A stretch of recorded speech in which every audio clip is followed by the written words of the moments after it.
The old man suddenly noticed that water droplets were forming on the surface of the plastic.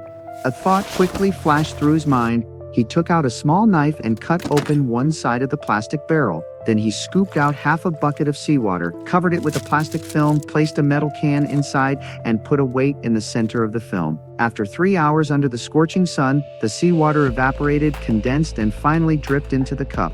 The old man carefully took out the can and took a gentle sip.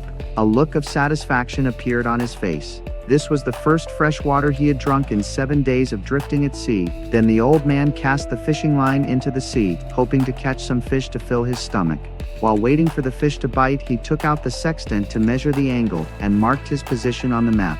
To the north of where he was, there was an international shipping route, and only by reaching it would he have hope of being rescued. Suddenly the fishing line tightened. The old man pulled hard and a big fish was being dragged up. However, a shark suddenly appeared and snatched the prey away. This terrified the old man. He stood up and saw a group of sharks swimming nearby. The old man felt powerless. At dusk, a loud noise woke him up. He immediately looked up and saw a cargo ship passing nearby. He quickly grabbed a flare and shot it into the sky, hoping the ship would notice him. But even after firing his last flare, the cargo ship still drifted farther away. The old man fell into despair, feeling his last hope slipping away. The next day he measured his position again with the sextant. He found that he had drifted away from the shipping route.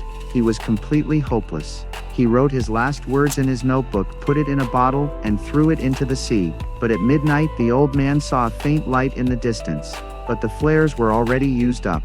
The old man knew this was his last chance, so he tore several pages from his notebook, took matches from the first aid kit and lit the paper.